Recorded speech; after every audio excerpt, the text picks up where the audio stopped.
नमस्ते तपाईँ सम्पूर्णमा मिठो सम्झना छ। यति बेला म यो चिसापानी त्रिवेणी घाटमा आएको छु, जो बबई गाउँपालिका र शान्तिनगर गाउँपालिकाको यो सिमानामा पर्छ। चिसापानी त्रिवेणी घाट, यो घाट एकदमै अस्तव्यस्त थियो भन्ने तपाईँलाई मैले भन्नै पर्दैन। तपाईँहरूले सायद यो घाटलाई थाहा पाउनेहरूलाई थाहा नै छ यो घाटको अवस्था कस्तो थियो भनेर। पछिल्लो समय यहाँ धेरै कुराहरू चेन्जेस भइरहेको छ।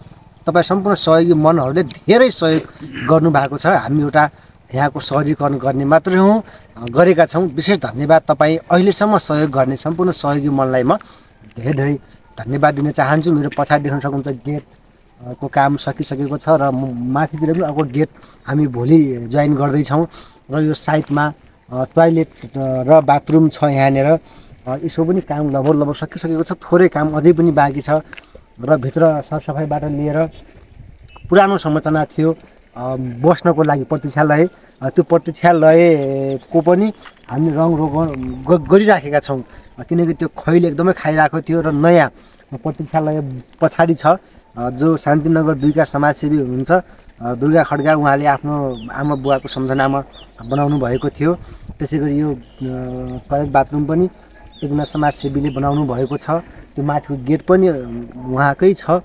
धेरै समाजसेवीहरूको यो सहयोग छ। चिसापानी घाट बनाउनुपर्छ भन्नेमा धेरैको चासो र साथ सपोर्ट छ। यसको मूल व्यवस्थापन भने वडा नम्बर 5 का गोविन्द बस्नेत हुनुहुन्छ, उहाँको अध्यक्ष हुनुहुन्छ। यसको उहाँ एकदम निरन्तर लागि पर्नु भएको छ। त्यसै गरी वडा नम्बर 5 का वडा अध्यक्ष उपेन्द्र बहादुर रावत हुनुहुन्छ, उहाँहरूलाई म धेरै धन्यवाद दिन चाहन्छु। चिसापानी घाटलाई व्यवस्थापन गर्न उहाँ एकदमै खटिनु भएको छ। र त्यसै गरी यहाँ समिति बगाल छ, सम्पूर्णलाई म सम्झिन चाहन्छु।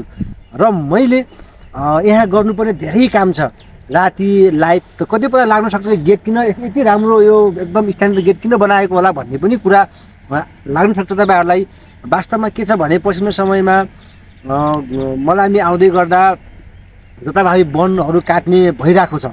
यो कस्तो छ भने आवश्यकताभन्दा बढी रुखहरू काटिराखेका छौँ। यहाँ पनि यति खेर गइरहेको हुन्छ। त्यस्तो नहोस् भोलिका दिनहरूमा भनेर हामीले अब यही घाट दाउरा गर्ने पनि व्यवस्थापन गर्दैछौँ चाँडै नै। यदि भने जस्तो भयो भने अब पुरा रातिसम्म कुर्नु पर्ने हुन्छ। यहाँ त्यो कुर्नको लागि लाइट चाहिन्छ, त्यसलाई लाइट पनि हामीले हालेका छौँ। कतिपय लाइट फोडिदिनु भएको छ, उहाँलाई फोड्नेलाई पनि म धन्यवाद दिन चाहन्छु। यसलाई मर्मत गर्नुपर्ने बाँकी नै छ।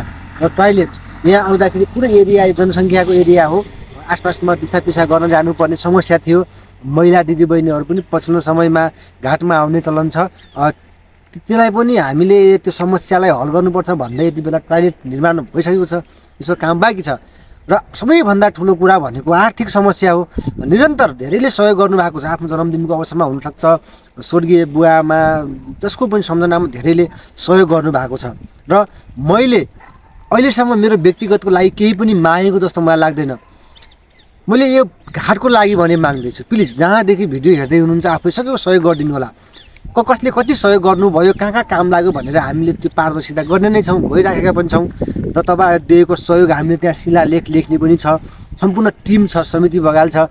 तपाईँहरूले कति पनि डाउटै नमानेर सहयोग गर्नुहोला। थपा मिलेर समुद्र बन्ने हो। यहाँ बन्नुपर्ने धेरै कामहरू छ।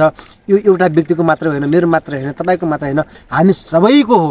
यसलाई बनाउने बचाउने तपाईँ हाम्रो सबैको दायित्व रहन्छ भन्दै प्लिज यहाँ यो मर्मत गर्नको लागि धेरै समस्याहरू भइरहेको छ। अहिले दिन बाँकी नै छ होइन। यहाँ पालिका वडा अन्य क्षेत्रबाट कतैबाट पनि सहयोग आएको छैन। कम्पाउन्डिङ त अब थोरै काम कति पनि आएको छैन भन्दाखेरि अलिकति त्यो हुन्छ, थोरै त आएको छ वडापालिकाबाट, वडाबाटै आएको छ। शान्तिनगर 5 वडाबाट आएको, योभन्दा अगाडि पनि जाली त्यो भवन यो कम्पाउन्डिङ सबै तर अन्यबाट आएको छन्। यो शान्तिनगर 5 को मात्र नभएर बबईको पनि पर्छ। त्यसैले बबईले पनि यसलाई चासो गर्नुपर्छ, यसलाई बचाउनुपर्छ, बनाउनुपर्छ। भोलिको दिनमा यहाँ धेरै समस्या हुनसक्छ भन्दै प्लिज जति सकिन्छ आफूले सकेको सहयोग गरिदिनु होला। हामी वर्ष दिनसम्म कमाउँछौँ, धेरै दुःख गर्छौँ। हामीले कमाएको पैसा थोरै 5%, 10%, 1% मात्रै पनि समाजमा लगायौँ भने तपाईँको लगानी नै जीवन्त रहिरहने हो भन्दै भिडियो जहाँदेखि हेर्दै हुन्छ तपाईँ जस्तै सहयोग गर्ने सहयोगी मन कहाँ यो भिडियो पुर्याइदिनुहुन्न म हार्दिक अनुरोध गर्छु। आर्थिक मात्र सहयोग नभएर एउटा भिडियो सेयर गर्नु पनि ठुलो सहयोग हुनेछ भन्दै फेरि पनि सहयोग गरिदिनु हुन म आग्रह गर्दै अहिलेसम्म सहयोग गर्ने सम्पूर्ण सहयोगी मनलाई म धेरै धेरै धन्यवाद दिन चाहन्छु।